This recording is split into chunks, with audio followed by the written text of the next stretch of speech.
How we doing today, guys? Sam here, and I'm joined with our special guest this week for the Fisher Report. LJ's here. So we got a lot to talk about. Fishing is in full swing at this point, Absolutely. right? Absolutely. Everything's going It's on. on fire right now. It's time to get on the water. It is. Uh-huh. So starting out north of the bridge, that's where the rockfish seem to be. Right. At least the big masses, big majority of That's them, where they open all water are. jigging, stuff Yeah. like that. So LJ, what are you going to be using mostly this time? Well, right now I'm fishing out of the beach and I'm using a lot of paddle tails right now. Whether I'm catching white perch, sea trout, haven't got the first puppy in the boat yet, but they're all coming up. Oh, you yeah. know. Also, I understand I haven't had a chance to target them yet. Black sea bass are starting to show up.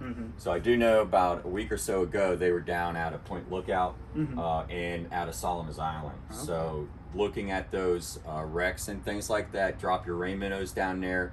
Get yourself some bottom rigs to take a jig head like a GI jig, put some squid on them, drop them off, bounce them around in there, and those black sea bass are going to pick those up. So as far as up here, most of the rockfish are still in the place they've been at for the last month. They are north of the bridge and they're on the east side. So most of those areas are the mouths of the rivers, the mouth of the Chester up there, heading up. Some of the bars above Love Point too, north of that, have been doing really well. And most of those fish are going to be called open water jigging. So we're using more straight tail baits, stuff like you see here. Don't shy away from the 8-inch profiles, 7-inch baits, all sorts of stuff out there. And One of my favorite colors here this time of year. And we're fishing anywhere from a ½ ounce to probably a 3/4 ounce jig. We really haven't had enough current to really need a 1 ounce or depth wise, but always have it on the boat. Just Don't in case. disregard that 5/8 ounce. Yeah. A lot of times it's actually the presentation, and that slightly slower fall makes the difference in catching and not catching. Oh, yeah. Or catching more fish than your buddy did on a 3/4. So don't disregard a 5/8 right now. Yeah. So have a selection of jig heads out there. If you go out there with one, it's not going to be too well because 30 minutes later the current picks up and you're nowhere near. You're nowhere near where you need to be. So aside from that, you don't have to jig for these fish. There's plenty of them being caught on bait, whether you're chunking with LY or you're fishing more spot and soft crab, which seems to be doing a little bit better. The bridge, moving down to the bridge always has fish this time of the year. There's a lot of small fish there, but if you weed through them, you will find 20-inch fish. There's just fish at the bridge at all times. When you're up at the bridge, you can of course jig for them, but soft crab and spot have been doing great for them as well. But while you're at the bridge and you're catching a bunch of small rockfish and you're getting bored with that, you can catch a lot of big perch right now. So the perch are in full swing. They're out of the river systems. Well, they're still in the rivers too if you want to catch them on shallow water fishing. They're starting to push out of the creeks and the rivers now. They're really getting more prevalent in the main stem of the bay, in shallow water.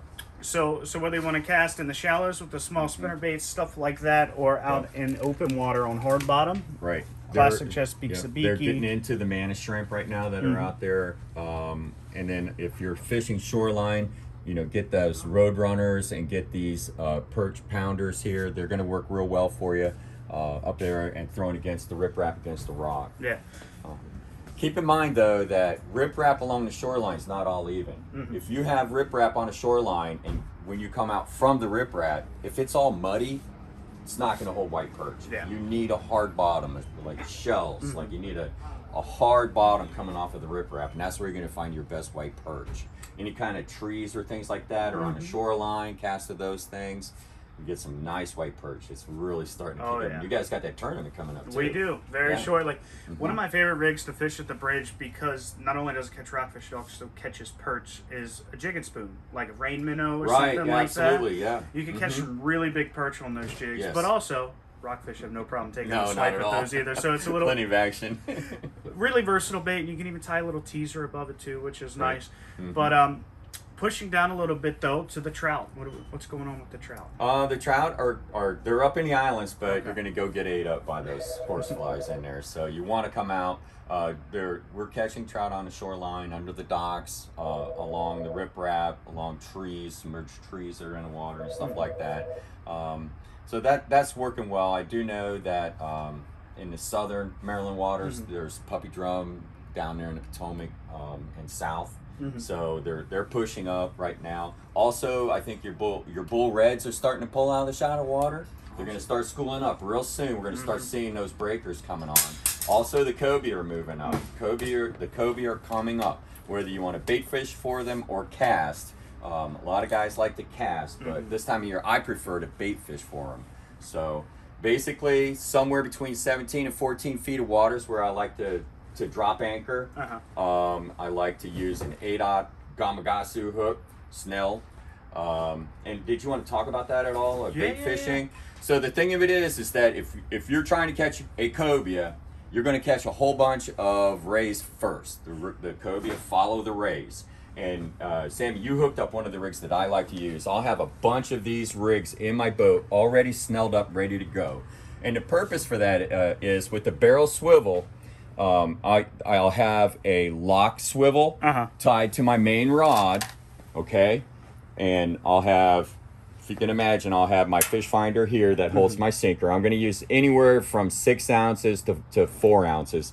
Generally going to need, you're going to be in heavy current down there, and you're going to need it to stay on the bottom. So basically, if, like I said, you're going to connect your barrel swivel to your lock swivel on your main line of your fishing rod, okay? And then when you get that ray, you're gonna want to raise this up out of the water, take your bait knife, and just simply cut that leader and let that ray swim off. You don't want one of those spines in anyone in your boat. My gosh! And then you just grab another one, put it on there, put fresh piece of bait on there, and keep fishing. I don't chum when I do it. I know a lot of guys. I see a lot of boats out there chumming. If you're gonna set up for a cobia, give the boat next to you 100 yards. And then you give that another 100 yards. There's 200 yards between two boats. No closer, because you get a nice one on, he's going to take off. And your worst nightmare is both boats have one on, and both cobia go wrap around each other, and then you both are mad, right? So keep that in mind. So the drum, what are you throwing for those when you start seeing the big bull red school? I like 1.5 ounce GI jig, okay? And my favorite color is these pink XLs. Awesome. I do like the 7-inch Z-Man paddle tails with the gold flake and stuff like that. Those work well. But I kind of got lazy last year, and I just used one for the one lure for the cobia and the bulls, and they work great. Yeah. Awesome. And scent them things up with Procure Super Gel. Gotta have them scented. You gotta have scent. It really helps. I think one of the best parts about the Procure is just how long they hold on to the bait when they do bite it. They will get it, and they taste it, and they hang on to it longer. They will find it. They will find it. It's a big help for you. So I think that's gonna wrap it up for this week's fishing report. So thank you guys for stopping by, and have a good one. Yeah. Bye.